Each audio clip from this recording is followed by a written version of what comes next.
Hello, and welcome to the Basics of Debriefing in Simulation. This is the first session in the Debriefing module. My name is Dr. Christina Thomas Dryfirst, and I'm going to be guiding you through the 3 sessions of this module. I'm an assistant professor of nursing at Marquette University in Milwaukee, Wisconsin in the United States. I have been a recognized expert in debriefing for more than a decade. During those years, we've made great strides in our understanding of the role that debriefing plays in simulation learning, and there is increasing evidence of best practices.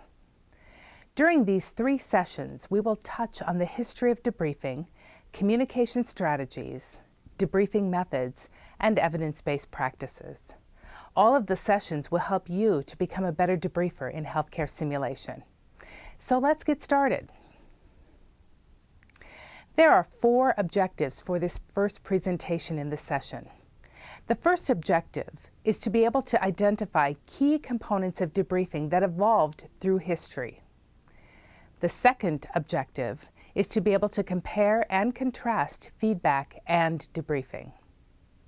The third objective is to be able to integrate evidence-based practices and the INACSL standards of best practice debriefing into your debriefing. And finally, the fourth objective is to be able to discuss the importance of debriefing for participant learning in the simulation experience. Although there are many definitions of healthcare simulation debriefing in the literature, for this module, we are going to use this one that I really like. It comes from the glossary of the INACSL Standards of Best Practice for Simulation. Simulation debriefing is a reflective process immediately following simulation that is led by a trained facilitator using an evidence-based debriefing method. Participants' reflective thinking is encouraged and feedback is provided regarding the participants' performance in various aspects of the simulation. Participants are encouraged to explore emotions and question, reflect, and provide feedback to one another. The purpose of debriefing is to move toward assimilation and accommodation to transfer learning to future clinical situations. So let's think for a moment about what this means and how we will apply it into our simulation practice. How do we help learners think reflectively? Most often, this is done by the debriefer asking open-ended Socratic questions to get the learners engaged in the discussion. These probing questions are asked in a non-threatening way to help learners think through their actions and decisions during the simulation and talk about their experience in debriefing. Feedback and debriefing. You'll recall that the definition of simulation debriefing that we are using included the phrase, feedback is provided regarding the participant's performance in various aspects of the simulation.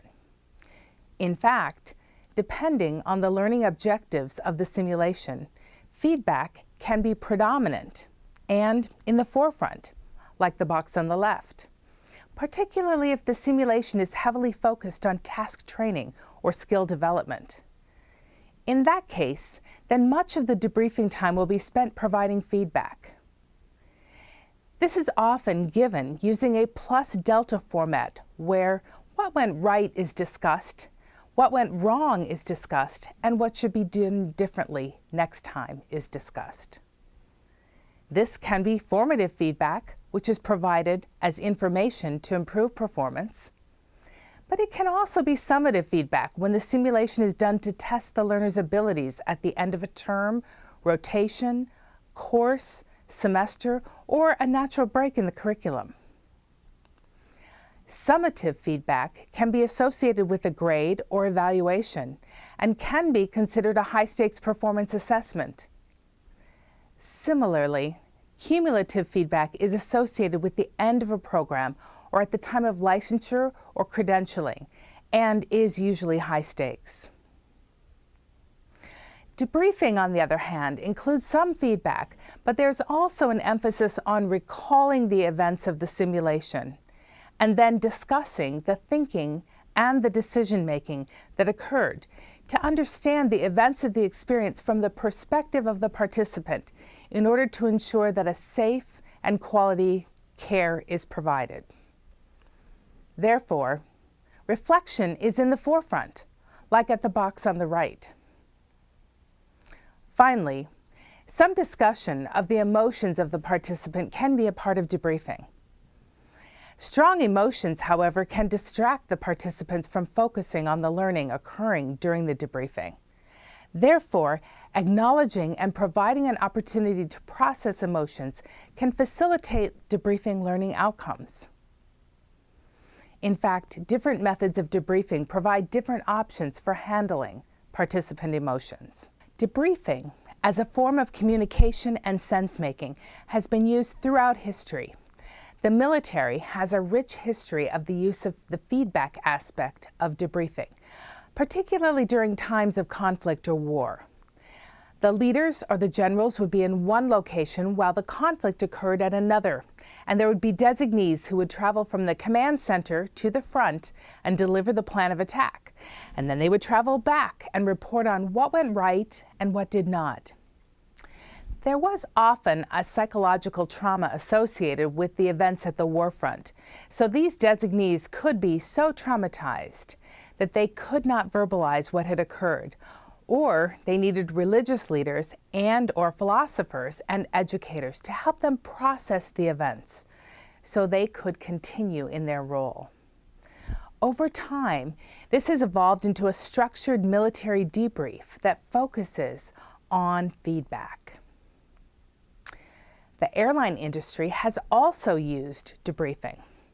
This shouldn't be a surprise since many pilots come from a military background and flying a plane is very procedure-oriented. They've incorporated the use of a brief or team huddle before the flight and a recap or debrief once the plane has landed and all passengers have deplaned. Most of these are very short and focus on a feedback model where the crew discusses the standard operating procedures, what went right, what went wrong, and what should be done differently next time. Medicine, which is also highly procedurally based and process-oriented, has adopted this model of brief and debrief. Many simulations within medicine focus on task training or skill development and demonstration. As such, the emphasis on feedback works well and can be accomplished in short amounts of time. Within the discipline of nursing, however, most simulations are less procedure and process focused, with more emphasis on having students apply knowledge, clinical reasoning, decision-making, prioritization, and communication, in addition to tasks or skills during the care of the patient in the scenario. For this reason, debriefing in nursing is often less focused on feedback and more focused on uncovering the thinking that underpins the nursing action of the participant. Although plus delta models are also commonly used, reflection is a dominant construct in nursing debriefing. Now, this is a busy but very important slide. The International Nursing Association for Clinical Simulation and Learning Standards of Best Practice include an entire standard for debriefing. The most current version from 2016 states that all simulation-based experiences include a planned debriefing session aimed at improving future performance. And when you dig deeper, the criteria say that first, debriefing must be facilitated by a person competent in the process of debriefing. It goes on to say that debriefing must be conducted in an environment that is conducive to learning and supports confidentiality, trust, open communication, self-analysis, feedback, and reflection. And debriefing must be facilitated by a person or persons who can devote enough concentrated attention during the simulation. Debriefing must also be based on a theoretical framework for debriefing that is structured in a purposeful way and be congruent with the objectives and outcomes of the simulation-based experience. So what does all of this really mean? Remember, the standards of best practice come from the evidence that is available at the time the standards are written. They are dynamic or ever-evolving documents that will continue to change as the evidence changes. The essence of what the standard says is that first, debriefers need to be competent in the process of debriefing. To date, however, competence has not yet been defined, so the term remains a bit nebulous. The way it's being enacted is that some formal training in debriefing is necessary to meet this criterion. Once again, however, the definition of what constitutes formal training has not been established. To meet the second aspect of the criteria, debriefing must occur away from the clinical environment and the patient being cared for in an area that is private so that everyone can speak freely. A critical aspect of debriefing is a component of pre-briefing called setting the safe container. This essentially means that each time a simulation occurs, the facilitator verbally contracts with the learners to establish that what is going to occur during debriefing will be kept confidential in order to facilitate trust and open communication, as well as self-analysis and feedback. To do this, it is important that debriefing occur in a location where it cannot be overheard. The third criterion of the standard is perhaps the most challenging. The evidence is clear that debriefers need to focus on what the learners are doing during the simulation in order to be good facilitators of reflection and feedback. This means that the debriefer cannot also run the mannequin fidelity and the computer or be the voice of the patient or another provider during the simulation. The role of the debriefer is to immerse themselves solely in observing the simulation and preparing for debriefing. When there are limited resources or personnel for simulation, this can be very challenging. The fourth criterion states that debriefing should be theoretically derived and evidence-based. Several, but not all, established methods of debriefing that are commonly used in healthcare simulation today meet this criterion. Finally, debriefing should be well aligned with the objectives and outcomes of the simulation. So, why is debriefing so important for learning? The evidence points to the importance of reflection for assimilation and accommodation. During assimilation, the participant recognizes cues and information that are familiar and even anticipated.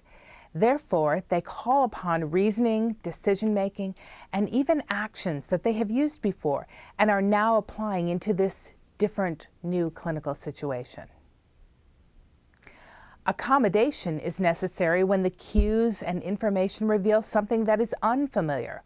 Therefore, the reasoning, decision-making, and actions that participants have used before need to be adjusted or changed to fit this different and unique clinical situation.